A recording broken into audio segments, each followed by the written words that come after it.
Welcome to Sports Spectrum, the sports and faith podcast that brings Jesus back into the conversation. Here's your host, Jason Romano. This episode of the Sports Spectrum podcast with Minnesota Twins prospect Alex Kiriloff is brought to you by Compassion International. Go to compassion.com/sportspectrum. That's the website. That's the URL that you go to. And you can see a list of children who are waiting to be sponsored. For $38 a month, you sponsor a child. You pick the child that you want to sponsor. Certainly pray about it. And then when you do that, your $38 a month releases the child from poverty. It just does. Food, educational training, vocational training, all done in the name of Jesus. The basic essentials that every child should have. That's what compassion.com/sportspectrum provides. Compassion International. You sponsor a child, you release a child from poverty, you make a difference, and you connect with this child. You won't regret $38 a month. Compassion.com/sportspectrum. Sponsor a child today. Today's guest on the podcast, one of our youngest guests we've ever had here, Minnesota Twins prospect Alex Kiriloff. Now, just 20 years old, soon to be 21, come November of 2018. Currently ranked as the Twins' number 2 prospect. He lit it up this year in the minor leagues. He won the Florida State League championship with the Fort Myers Miracle. Played in the MLB Futures Game this year where he had 2 hits in 2 at-bats in Washington, D.C. He was originally selected in the first round of the 2016 Amateur Draft, the MLB Amateur Draft by the Twins.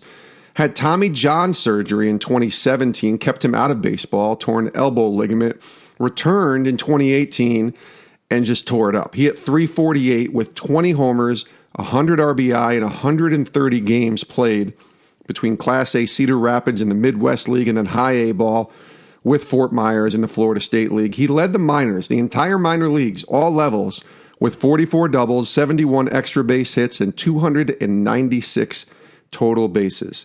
Again, just 20 years old. This was fun because I wanted to talk to Alex just about where he is now, because we all know where he might be and we all know where he probably wants to be, being a highly touted prospect, and at some point, maybe even in 2019, being on the field for the Minnesota Twins and playing baseball for them. But I wanted to talk to Alex now just about what it's like in the minor leagues as a highly touted prospect, coming back from adversity, coming back from an injury like Tommy John surgery.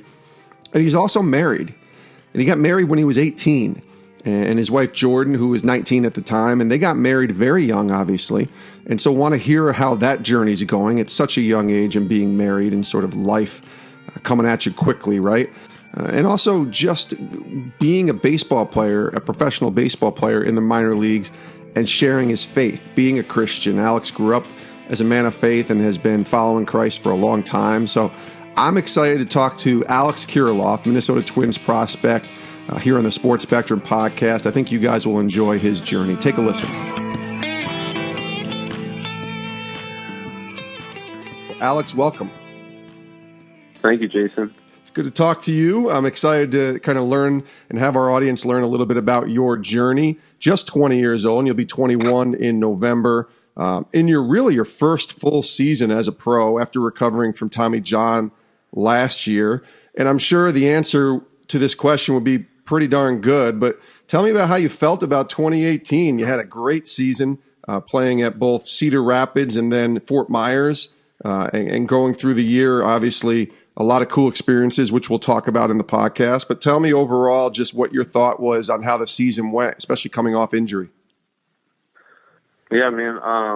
Overall, it was looking back on it now, it was a whirlwind of events, and really a great year in general. I can't really think of any way how it could have gone much better, to be honest. But through the whole entire journey, the whole year, I really enjoyed every moment of it, and being able to share with my wife and my family and teammates as well. And it was an awesome year altogether, and I look forward to having this off season now as well. Really, my first off season as a pro, so I'm just enjoying that now and recharging my brain and my body and enjoying that. So happy about it.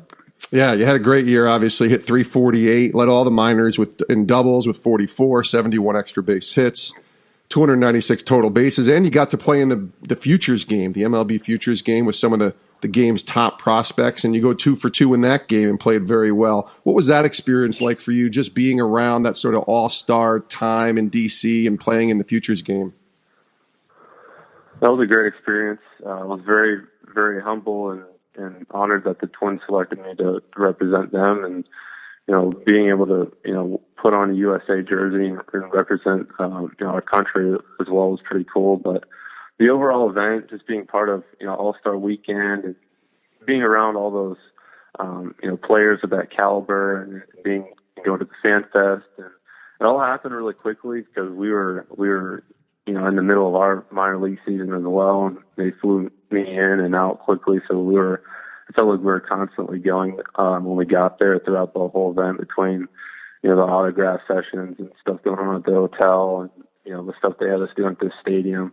But it was an awesome experience. Once again, my wife was able to be there along with my parents and my sister and some other family as well. So to play in that big league stadium in front of a crowd like that as well was a very cool experience, and definitely one I will not forget.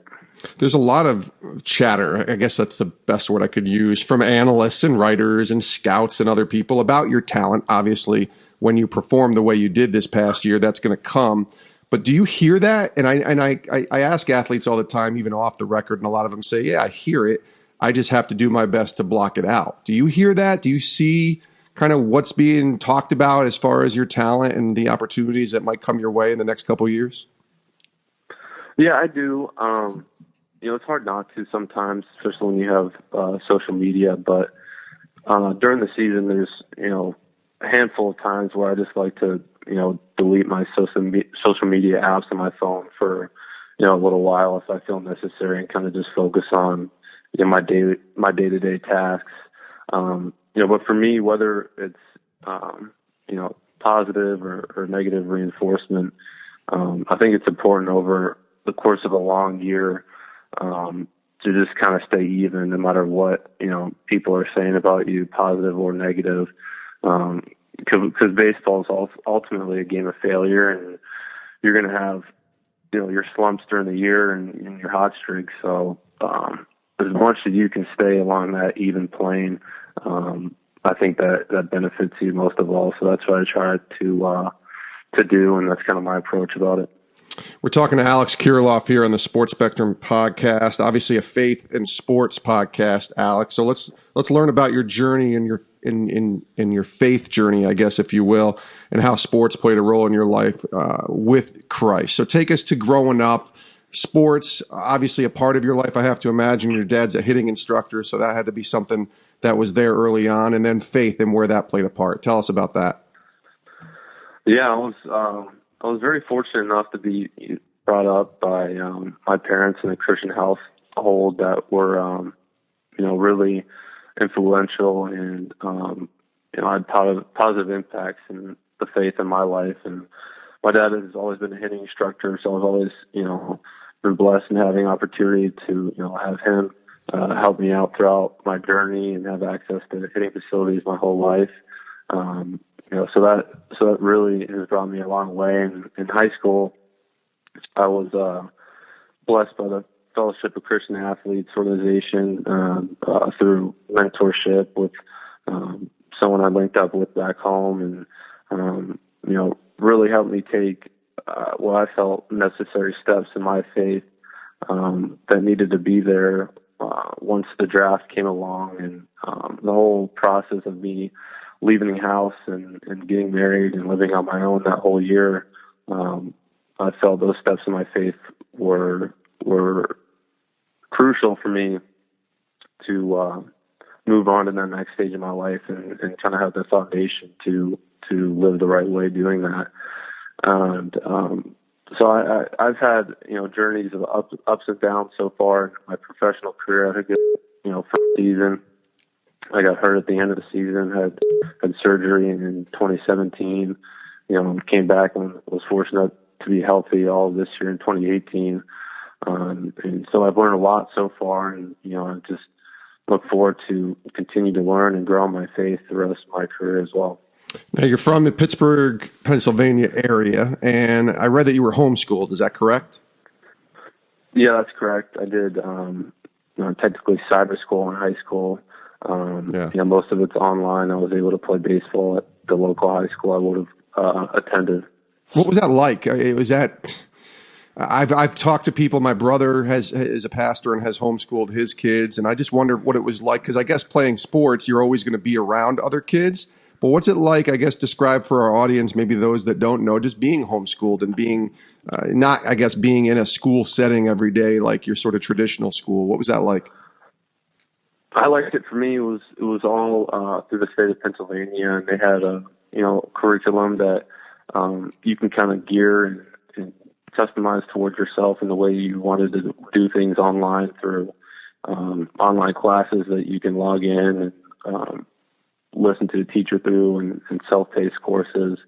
But a lot of it's a big accountability of staying on the work yourself and getting things done. But it was nice for me when I would get my work done. I would have a lot more time to train, get ready for games throughout the high school season and in the fall as well. So I was fortunate to have the extra time in my hands that I did to do that. And it was also nice that I was able to hang out with my teammates and friends that I would have gone to school with as well, after practices and whatnot. So for me, the social aspect wasn't really a big problem because I was seeing those guys every day. So 2016 is a big year for you, obviously. You get married and you get drafted. Tell me let's talk about being drafted first, and then we'll get into the marriage side of it. So at what point, I guess, before 2016, did you start to think, okay, this could really be a thing? Like scouts and people watching you, like the majors, or not the majors, but the teams, the professional baseball teams are starting to talk to you, and you think, okay, maybe this might be something that's going to happen where I'm going to get drafted, and not only get drafted, but then you're a first rounder. When did that start to become a reality for you? Yeah, I think it started to set in 2016. Our high school baseball season always kind of kicks off with a trip down to Florida. And when we went down there, I had a bunch of scouts, reach out, ask me for my schedule for that trip and for that season. And, so I had an idea that, some guys were going to show up, but I didn't really know how many or what the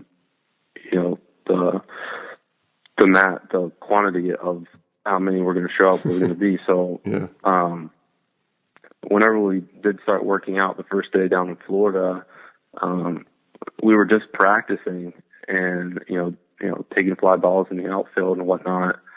And there was no one there, no family or, fans or anything there yet, but there was 40 scouts watching our practice. So that's when I kind of got a gauge of, the potential for that spring and that year. And it kind of just followed suit after that during that trip. Just a lot of people at the games and at practices throughout the spring and that season. And, obviously with the help of, an advisor that I had at the time to kind of give us, guidelines and an idea of what could happen for the draft. That's kind of when I got, my first insight about it. And then you drafted first round of the MLB Amateur Draft in 2016 by the Twins, and you go to Minnesota. I was watching on YouTube an interview you did. Must have been right after you got drafted, I think, when you went to Target Field and you were with Bert Blyleven and the guys in the broadcast booth. And I could just tell, it's only 2 years later, but that's such a thrill. And all of a sudden you're a member of the Minnesota Twins. So take me through your mindset, I guess, when you get that call and all of a sudden the Twins say, hey, we want you to come join us and we're going to select you. It was definitely an incredible feeling. I remember the day very well. It was, honestly one of the best days of my life. We had a baseball game that day. We were in the quarterfinals of the state playoffs, and with our high school team, we won that game, and then we all went to a local restaurant by the high school. All my teammates, family, friends, siblings, and we showed up to watch the draft at this restaurant, and there had to be 50, 60 people there at the restaurant all watching the draft on TV. And when my name got called, everyone went nuts, and we were all high-fiving each other and celebrating. It was a pretty cool moment. That's awesome. And I got to imagine, if I asked you now, though, okay, the best day of your life, maybe that's number 2, because later on that year in 2016, you end up getting married to your wife, Jordan, and now you've been married. It'll be almost 2 years that you've been married as well. I just want to ask you, I guess, because I went back and found your Instagram post from when you got married, and you said this, and I'm just going to repeat it. I think it's great. You said, yes, in capital letters, we are 18 and 19 years old. Yes, some may say we are too young. Yes, we are both blessed that the Lord has showed us who wants us to spend the rest of our lives with already. Yes, I will always take care of you, Jordan. Yes, I always love you. Will always love you unconditionally. Yes, this post is way too soft. Do you take Jordan to be your lawfully wedded wife? Yes, I do. I love that. I just think it's awesome. But take me through the process. I appreciate that. I just think, you're 18 years old, right? And you've just been drafted, and it is very young, whether you're Christian or not or whatever. It's a young age. But take me through the process of when you kind of thought, okay, marriage, I want to do this sooner rather than later, and just kind of talking to your parents. I have a daughter who's 14. That would be a hard conversation if she came to me at 18 or 19. Just walk me through all that, and being so young and making such an important decision. Yeah, so me and Jordan have known each other since about 8th grade. We met each other at a small private Christian school that we both attended at the time. Mm. And at first we weren't really dating. You know how it is, like when you're young, you're kind of just friends and you're hanging out. And we were fortunate enough that it eventually progressed, and we started dating like our junior year of high school and throughout the senior year as well. And once I left and I got drafted, I remember sitting at kind of my first game. I was in professional baseball. I wasn't playing in it because I just arrived that day after I signed.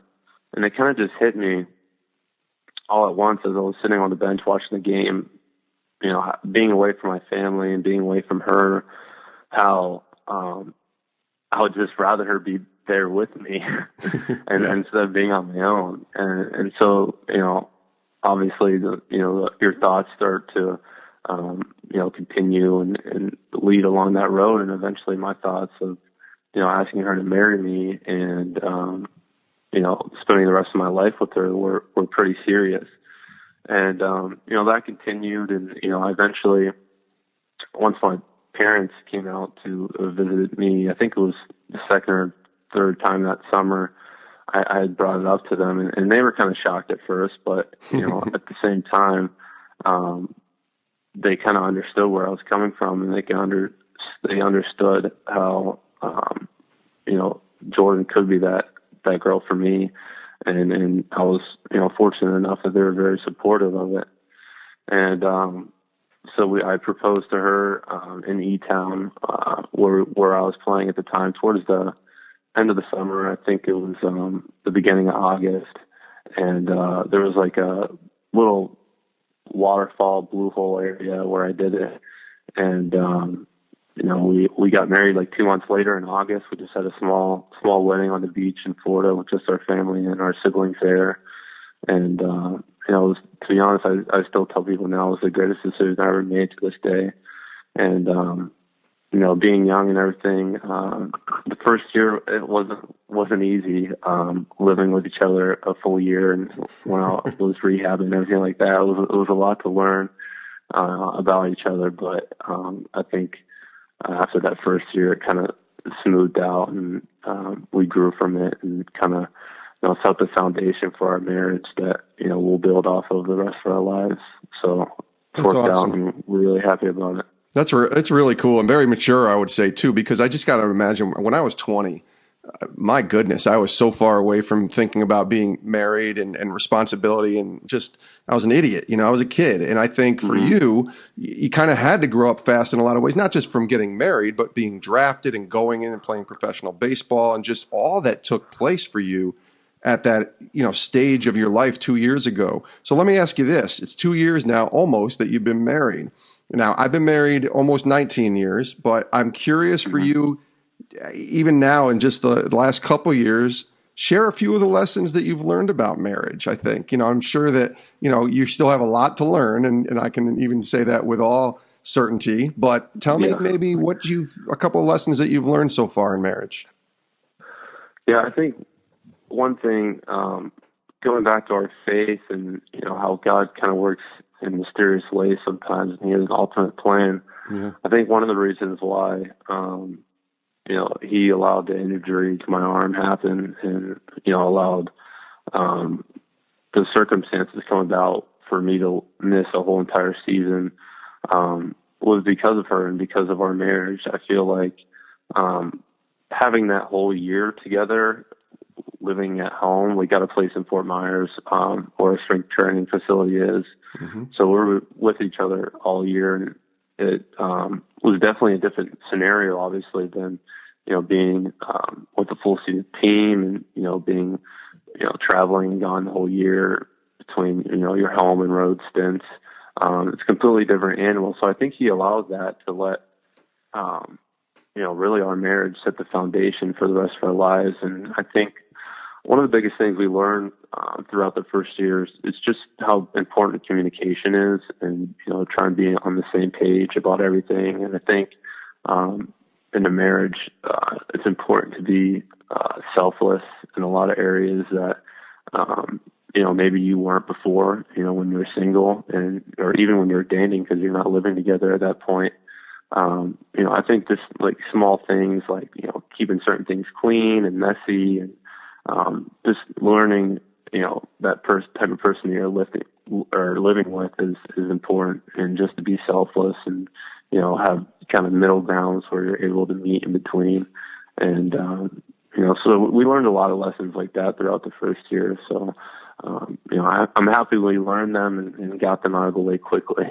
It's important. Let's put it that way. But a couple more questions here with Alex Kirilloff on the podcast. Give me your maybe your favorite moment thus far that you've had as a professional baseball player. What's been your favorite moment thus far? Maybe it's not even in pro baseball, but your favorite moment as a baseball player. Aside from getting drafted, I don't know. There's a lot of different moments that stick out to me. Different home runs and plays, but I think one of the coolest moments from a team perspective and an organization perspective was winning a championship last week. Yeah. That's definitely one of the coolest moments that I've experienced so far. And, just the group of guys that we had and how we all, played really good baseball and came together as a team down the stretch. It's definitely something you'll never forget. And so it was definitely a cool journey the last, month or so with those guys. So it was a lot of fun. Have you had this moment yet that's sort of, holy cow, this is this guy moment, that you got to meet a player, or, you're having a conversation and you got to act cool, but then you realize, oh my gosh, I just talked to that person. Have you had that moment yet where maybe you were a little starstruck? I actually got a chance to meet Shaquille O'Neal at the Futures Game, and I got a picture with them. Okay. And I was a big Laker fan growing up, and obviously I liked Shaq and followed him during his career. But just standing next to him and how massive of a human being he is, and having a picture to kind of show proof of that is pretty cool looking back on it. He's a giant man, right? He's like 7'1" and 350 pounds. And you think, how is this guy nimble enough to go up and down a basketball court for 15 years, right? Exactly.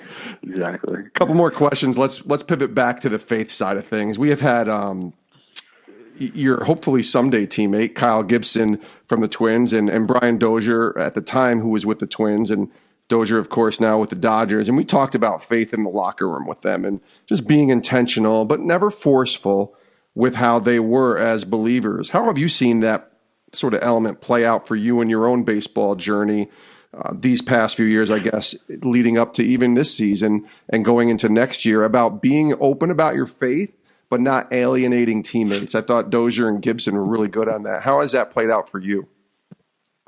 Yeah, especially in a locker room with teammates, there's different guys and personalities throughout a locker room, and some people are more open and receptive than others. So I kind of think you have to have a feel for that in a relationship standpoint. But for me, I'm not really an extroverted person at all. I'm very introverted, and for me, I think one of the gifts that God has given me is being able to just build more of an intimate relationship with people and friends that I have, and I really feel that that's a big way to share your faith and be open about it. And especially when people come to you and ask you, like, Alex, how do you handle this, or why are you handling this differently than the others? For me, I think that's a big way, and just being an example with the way you go about your business on a daily basis. Guys that know you're a Christian and know that you're open about your faith will, kind of peek over your shoulder and see how you're acting when you're, 0 for your last 20 at bats. Yeah. And, so I think examples like that go a long way. In baseball, as you've learned, and you've always known this, obviously playing a long time, but even this year, your first full year in the pros, it's a grind, daily, day in, day out, and it's not the most glamorous job in the minor leagues. I remember we had, I think it was Brett Phillips on, who's now with the Royals, and I just asked him about the difference between the minors and the majors, and he just started cracking up, because it really isn't the glamorous world that it can be portrayed and seen from afar, especially from the minor league perspective. But I want to ask you about disciplines and just your daily disciplines as a believer, because there's obviously disciplines that come with being a baseball player and being diligent at your craft. But tell me about what that first year was like for you from a faith perspective and being disciplined, and whether it was devotionals or a Bible study or something like that. Tell me how that played out this year for you. Yeah, it was big for me just to be able to plug in every day to a devotional that I had. One of them was called Heart of a Competitor, that I read every day. And towards the end of the season, I started reading Tim Tebow's book, Shaken, that I really liked as well. Yeah. But for me, ultimately, at the beginning of the year, I had, a lot of doubt. I wouldn't say a lot, but a good amount of doubt that was setting in, and I was kind of, seeking out, word and guidance, about that, because it's tough knowing that you're, leading into a season, the whole year before, I would say a year and a half, even actually, this year you hadn't played baseball. And so that's tough knowing that there's going to be, rust there, and there's a lot of, adjustments that you have to make. But, one verse that kind of stuck out to me, that I kind of leaned on the whole year, was Philippians 1:6. And the verse says, to be confident of this, that he who has begun a good work and you will carry it on to completion until the day of Jesus Christ. And I just felt, for me, from a young age, that God, his will for my life was, to do this. And, I just felt and was reassured for me that, through that verse, that no matter what injury or anything stood in the way, that, ultimately his will is going to prevail and is going to, ultimately be accomplished in your life. So I really lean on that verse, the whole year, and it helped me out a lot. He is Alex Kirilloff, Minnesota Twins prospect. Exciting to think about where he might be in a few years, and just awesome to have you, Alex, here on the podcast. Thanks so much for joining us, and we'll hopefully have you back again sometime soon. All the best to you. Awesome. Thank you. And we do appreciate Alex Kiriloff, Minnesota Twins prospect, for joining us here on the Sports Spectrum podcast. You can find him on Instagram at @Kirilloff19, and with the same handle on Twitter at Kirilloff19. Give him a follow there. Let him know you heard his story, his journey here on the podcast, and certainly give him some encouragement, and wishing him, and of course we wish him nothing but the best in the future with his baseball career. Excited to watch his journey. When we talk to people at sort of early stages of their life and their journey, you kind of feel connected to them. And now I'm going to be watching Alex a little closer. Certainly as he gets going into his next venture, maybe AA or AAA next year, or who knows, maybe even the major leagues for Alex Kirilloff. So wish him nothing but the best. We thank you for listening. We thank Compassion International for sponsoring this podcast. $38 a month and you release a child from poverty. Go to compassion.com/sports spectrum. We're talking about food, educational training, vocational training, the necessities that they need, that children all deserve, including just simply hope. You provide that by sponsoring a child with Compassion International. Go to compassion.com/sports spectrum. Sponsor a child today.